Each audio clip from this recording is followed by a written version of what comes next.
Welcome to NovoEDTalks, where we reveal real-world strategies and expert insights from learning and development professionals. In every episode, we chat with practitioners, course designers, learning strategists, and business leads. We hear about their experiences in the learning industry and predictions for the profession and the trends that they're seeing. But before we get started, a little bit about NovoEd. Founded at Stanford's Social Algorithms Lab in 2012, NovoEd is a people-centric, capability-building platform that combines social and collaborative learning to drive performance readiness at scale.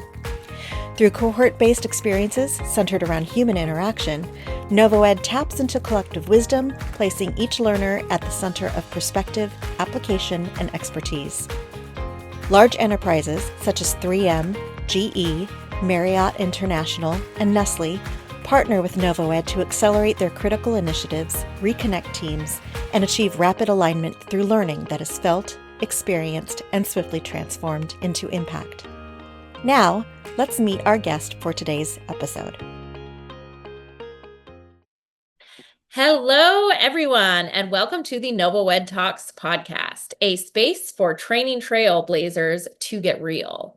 My name is Melissa Fisk. I'm the producer of the NovoEDTalks podcast, and today I am joined by Anne Griswold, who is a whole brain catalyst at Herrmann International. Anne Griswold is a coach, mentor, consultant, facilitator, designer, and adjunct faculty in the fields of organizational development, leadership, and learning. At its core, Anne's work is to wake people up, moving them from everyday habitual responses to mindful, conscious behavior, which assures greater influence and impact. Anne has more than 20 years of experience in developing leaders at every level of organization and across multiple industries. And we are so excited to have you on the NovoEDTalks podcast today. Thank you so much for joining us and welcome. Thank you. And I'm delighted to be here.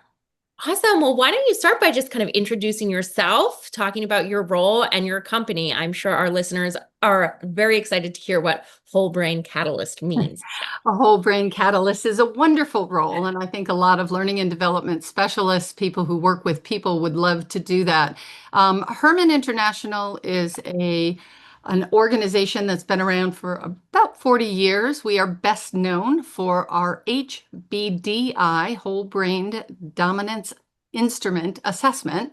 But we're much more than that. We are a methodology, and I have been a certified practitioner for, I just keep saying, over 20 years. I have applied their methodology in many different kinds of organizations, high-tech, biotech, healthcare, and my role has always been to optimize talent.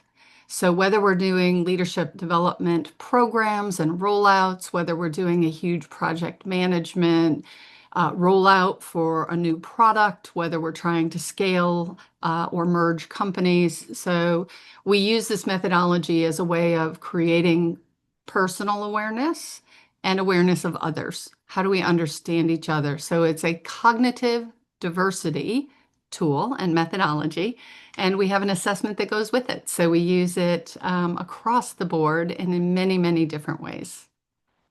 Wow, that's so fascinating. I love that. Thank you for that breakdown, because I know everyone was like, what is this exactly? But yes, that's very, very, I'm sure something that like everyone listening right now can be like, wow, we wish we had that. We wish we could do that. We're happy to share. We absolutely want to spread the word. We think there are a lot of things that are important. Better thinking for a better world is where we are, and we want to help bring that forward. And this is a great role to bring that forward with.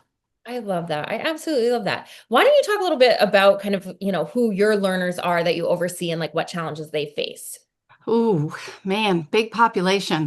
So we work with learners at every level of scale in an organization. So we work obviously with the learning and development specialists. We help them create and design learning initiatives that they can roll out in their organization.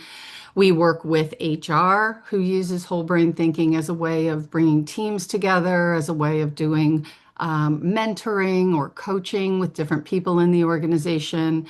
We work with senior executives who are looking to shift their culture and try and create a better ecosystem, create a system where people understand each other and can talk with each other with a common language. So that's one of the distinctions between HBDI, the assessment, and other assessments, and what's behind HBDI assessment, which is a really elegant methodology about how we think. It's a very simple, it's called whole brain thinking, which is where whole brain catalyst comes from. So the biggest audience I work with and the one I love to work with the most is trainers, teachers, facilitators, and bringing this methodology to them so they can bring this methodology to their organizations. That's amazing. And what do you think?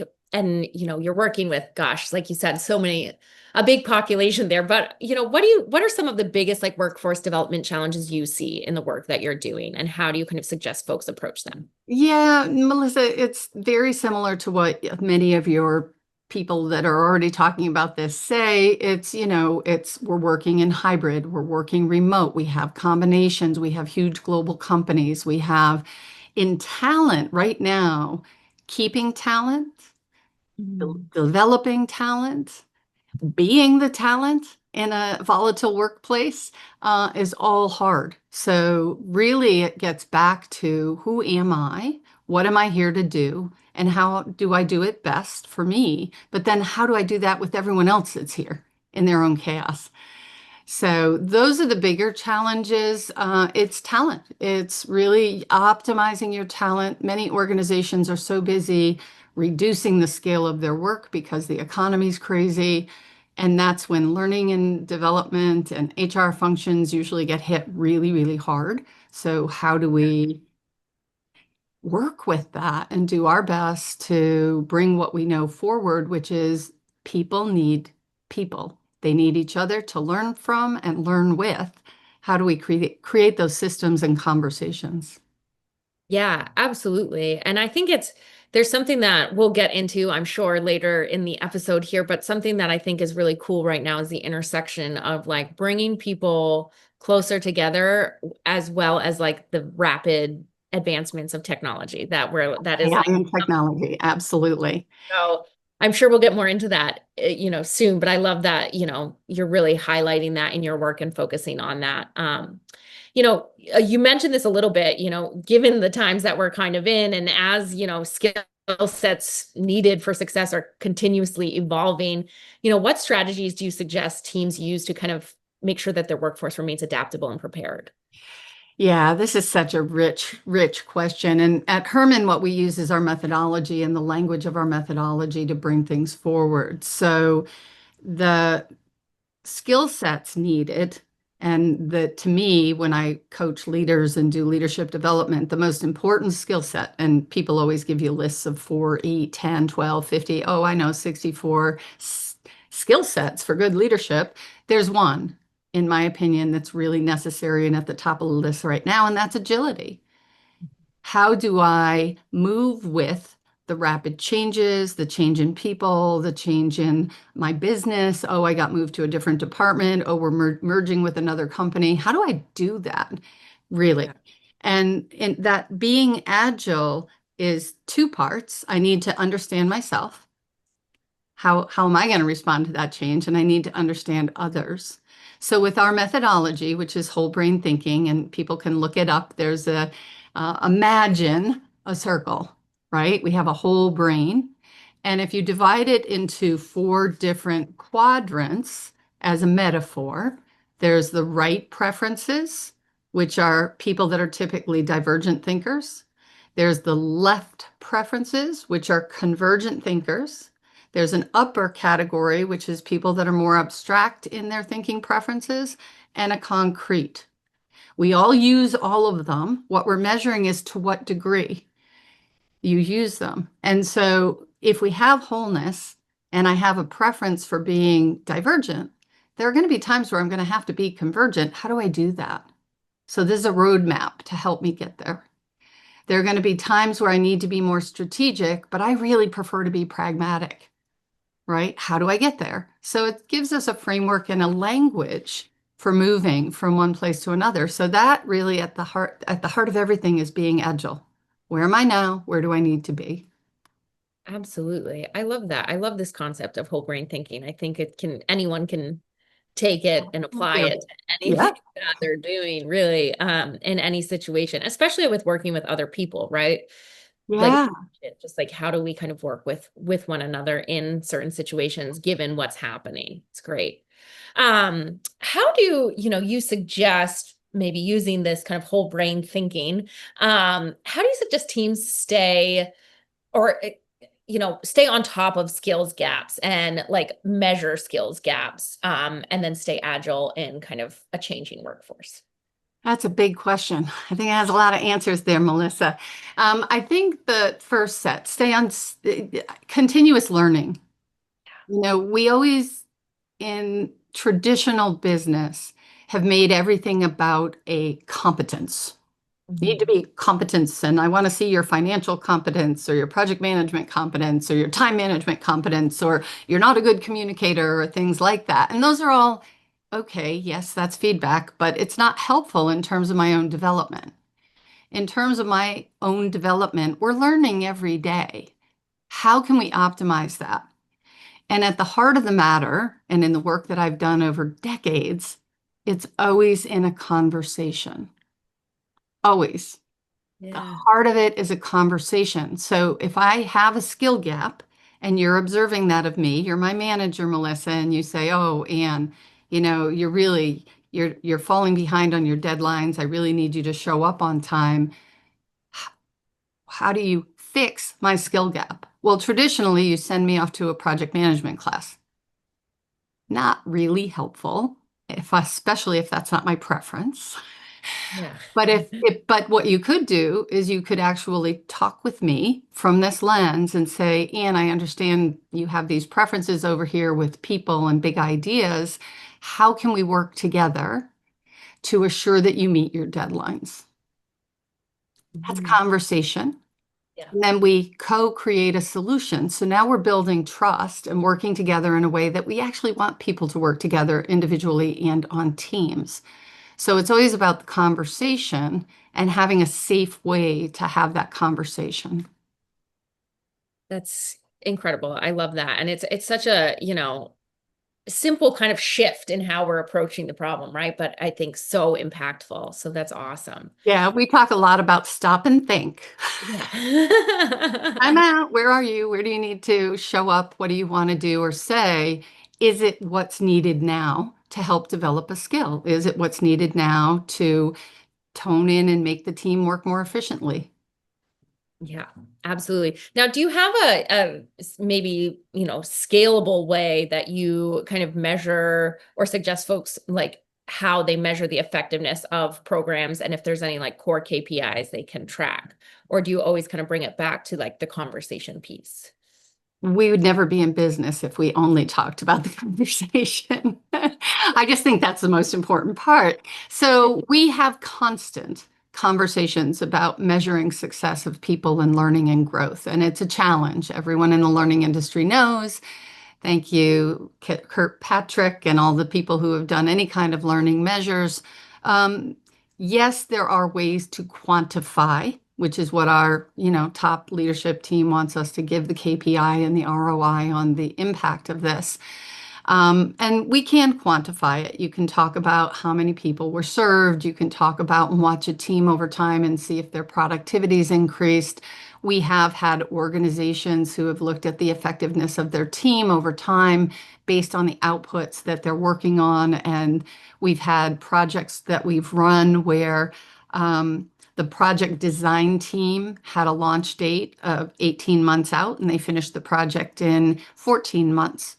Cost savings, 4 months of work of a sharp team that's working on a design or a launch. So there are ways to quantify this. There are ways to look at creating an environment that has changed the scores in the organizational effectiveness strategies. So they do OES surveys, different surveys organizations do, and you can see it's a year apart, but you can see if a particular manager who's been using this methodology is getting better results than they did a year ago. The more important or equally important part that organizations don't spend time measuring is the quantifiable data. And that's the conversations people are having. That's when we've put a story in our intranet newsletter that talks about how Melissa has just been amazingly successful in talking through and helping educate 5 people around something, right? We don't tell the story. So we need to amplify a little bit more about the story and listen to people. When we hear in the coaching work that we do, that phone call from the admin that says, "What did you do to my leader?" He now looks me in the eye when he talks to me and asks me about myself before he gives me a task list. I mean, this isn't rocket science. But you still, I yeah. feel seen and heard as an admin. I'm not just being dumped on. I'm a real person. You asked me about my son's baseball game. I almost fell out of my chair, right? But it goes a long way, It goes a huge way. So I think it's interesting. Measures of success are tricky, and many people are looking to do the corporate measure of success, the return on investment. What are we seeing for this? Are we having greater retention? Are we onboarding people more quickly? What are the kinds of things we do? There's also department measures. There's team measures and individual measures, right? Am I happy in my job? So the engagement service talks to that piece. Team measures, interestingly enough, at Herrmann, we have a number of ways of helping teams look at the measure of success. And you hinted at the technology interface and how do we work with technology. I'm guessing many of your listeners are familiar with the 70-20-10 model of learning and knowledge transfer. And when you think about that, for Herrmann, we have obviously workshops, and you can measure all the things of whether the workshop was valuable and helpful for the audience, the leaders that went through the program, whatever. We have tools that support mentoring and coaching and managers and how they work with their teams at the 20% level, right? The social learning one-on-one. Coaches can use it to talk with their clients and help them improve. We have actually a product that we sell called the Champion Program, which is teaching a member of your team, any member, about the tools we have available for the 10%. So we know that teams are the engine of how work gets done, and teams need tools in the flow of work. And so we have products that are supported on Microsoft Teams. We have products that are supported on our platform that are actually little mini teaching tutorials where a manager can go on the platform, and we want to do a little bit of a warm up because we don't know everybody. It's a new team. We have an exercise for that a manager can do just by having taken their assessment and access to the platform. So we've designed a series of tools where, as far as I know, and maybe this might not be 100% true, but it's uncommon for most assessments to go and be able to be utilized at every level of scale. What differentiates our product is that we are, I like to call it, well, we're whole in our approach, but we are able to have this methodology behind the assessment that's a common language that you could pick up easily. I could teach you in 5 minutes, right, left, upper, lower. Here are some of the distinctions. Where do you fit? Where do others fit? How do we work together? You'd get the basics of it really quick. Yeah. And what's been missing in a lot of development initiatives in many organizations is development over time, right? For everybody at every level of scale. And Yeah. so we need that technology so that you and I could pop on the screen right now and say, oh, let's do a little exercise. Let's look at each other's profile and talk about how do we want to work together better. Mhm. So the measures of success and tools are all really important. And one of the tools we have on the platform is in a team effectiveness survey that each team who's signed up together can look at and use once a month to see where are we now, where do we need to be.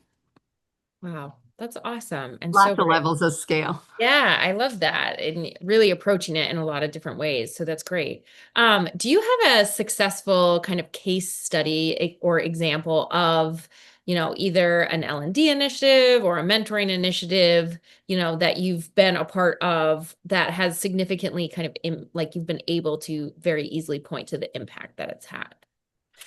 Yeah, I mean, I think I have too many at once to put them together. We've integrated this into many strategic large-scale learning and development suites where it's a part of the whole learning and development package where you have your top tier of executives going through an executive program and you give them the assessment, but then you weave that idea and that thinking throughout all of the different modules through their peer coaching, through their strategy work, through their finance work, through their every aspect of what we design into a leadership development program. And at one of the high-tech companies I worked at, that's exactly what we did.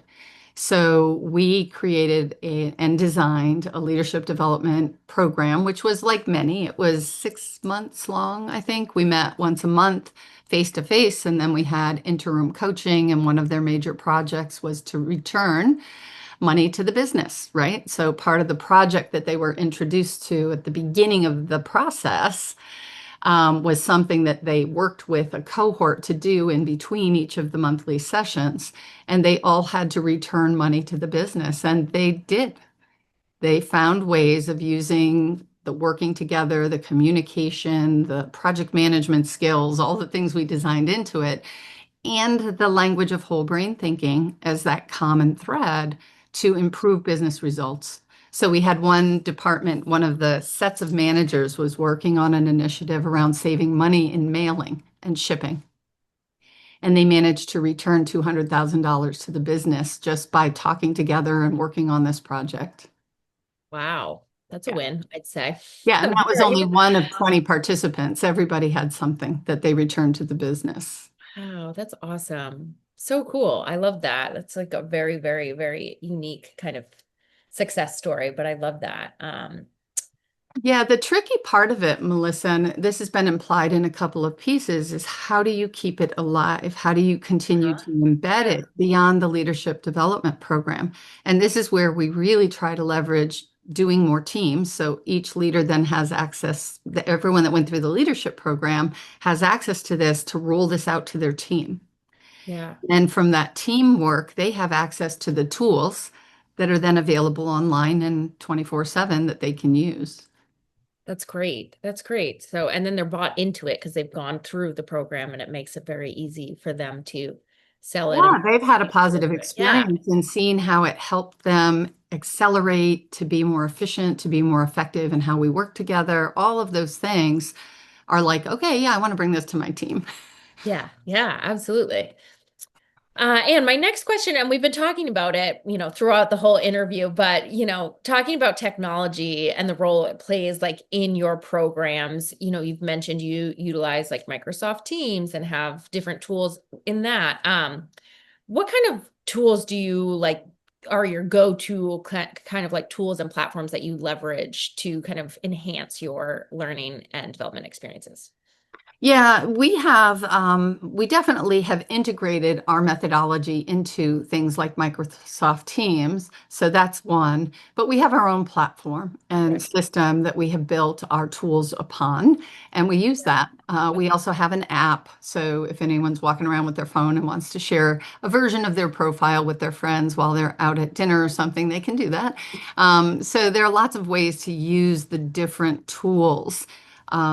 In terms of our work is to try and transfer that learning and get other people to use those tools. Yeah. And to be honest, there's been some challenges because a lot of people are in their habit of Yeah. working with blinders on, right? So I'm not going to take time to learn a new tool. Cool. Right. So the bigger is adoption. The bigger challenge is adoption. Once they're in it and using it, they're like, oh my gosh, I wish I had had this 10 years ago. Yeah, yeah, absolutely. Um, and kind of switching gears a little bit, as we're looking at kind of learning and development and mentoring just in general and looking back over the past 5 years, what would you say some of the biggest takeaways are? I love this question. When I got your questions, I actually spent some time reflecting on it, and the list is pretty long. But what I've really feel the most important things that we have to think about from a learning and development perspective are to stop firefighting and responding to what people ask us for. I want a workshop, I want a workshop, I want a workshop, and start advocating for more strategic learning over time. How do we create an ecosystem and a Mhm. culture where learning happens regularly? And Yeah. it's okay to make a mistake, and it's okay to work together and say, oof, that didn't go so well. How do we do a retro that's a positive retro and Yeah. learn from it and do it differently next time? How do we increase experimentation? And really, just today, this sort of occurred to me. We need connection more than ever. How Mhm. do we use the learning and knowledge transfer piece of what really could accelerate our workforce to also create better connection and community? I mean, Yeah.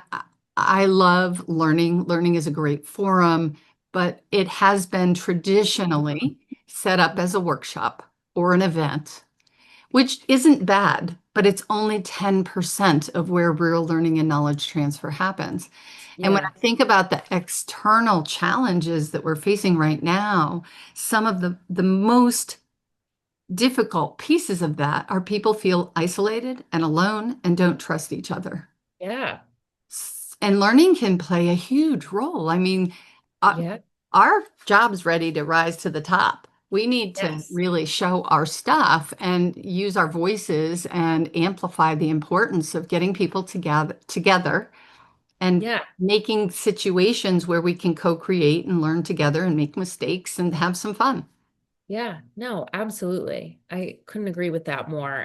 Kind of on the flip side of that question, as we look to the future and maybe the next 5 years, how do you see, us utilizing technology and potentially other things that are yet to come, in the next 5 years to kind of, prepare for the future and also just like better our programs? Yeah, I think there's a lot of movement towards, as I mentioned already, that idea of community, but there's also how do we use technology in community? So big talk about AI, how do we? And we had a training just this week where we asked the group to do an assignment. One of the women in the group said, I didn't really understand what you said, or I didn't think I could think quick enough, so I put it in chat. And she got her answer through chat. And that's brilliant. I mean, that's where a lot of people are going.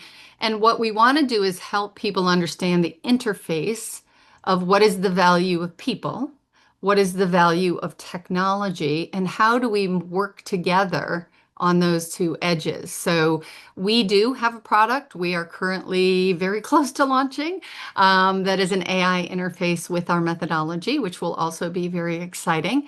But the need is both community and technology. It's not either or. We don't get rid of people, Right. and we need our people. We need our people to use their wisdom to support the future, Yeah. that we're going to survive as a people in our organizations. Uh, we have to consider we're social beings. And by the way, our collective wisdom and brilliance is what makes companies great. It's what makes communities great. It's what makes life worth living. So, those are all the things. That interface is an important piece. I love that. I love that. That's great, Anne. Thank you so much for sharing that. I think that's come up a lot. Just, like you mentioned, that we're on the edge of both, this technology and human connection. To close on a positive note, what's the most important lesson that you've learned on your journey as a leader that you would pass on to someone just starting out on theirs? Just one. Yeah. I have decades of wisdom I could share here, Melissa. You know, when I thought about this question, I had a lot of things that bubbled up as one-liners or cute little things to think about. But when I thought about this audience and thought about what I'd really love to see learning professionals and HR professionals really embrace, is how do we create the spaces for people to learn together and leverage each person's talent so that we can be heard and seen as humans and on our journey and create something really beautiful. So it's the creating the spaces, and learning is a foundational place to do that. HR is another really foundational through mentoring programs, through coaching programs, through really being an advocate. And so I do have three sort of little sentences I might add. And this one's hard for a lot of people. You need to trust the process. Mm, It's okay. What you're doing is the best you can do, and it's great. As a part of that, you need to trust yourself. Don't doubt yourself because some authority figure doesn't like your idea or any of those. And most importantly, in our roles, I really think we are the future of successful organizations. It's about developing our people, it's about honoring our talent, it's about listening to our talent. So use your voice. yeah. Use your voice. Be the advocate for the things that a lot of people have poo-pooed over the years. And, learning's the first to go. When a business goes crashing down, learning's overhead. Get rid of it.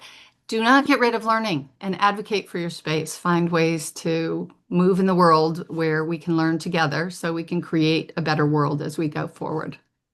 Oh, that's beautiful, Anne. Thank you so much. I love that. And put however many decades into a very, very couple minutes there. So thank you so much. I appreciate that. And I'm sure Well, you too. yeah, well, it's about whole brain thinking and better thinking for a better world. Let's bring it forward. Love that. Love that. And thank you All so right. much for joining us today on the NovoEDTalks podcast. It's been an absolute pleasure having you here. I love that. Thank you so much. Be well.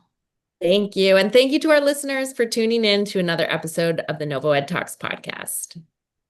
Thank you.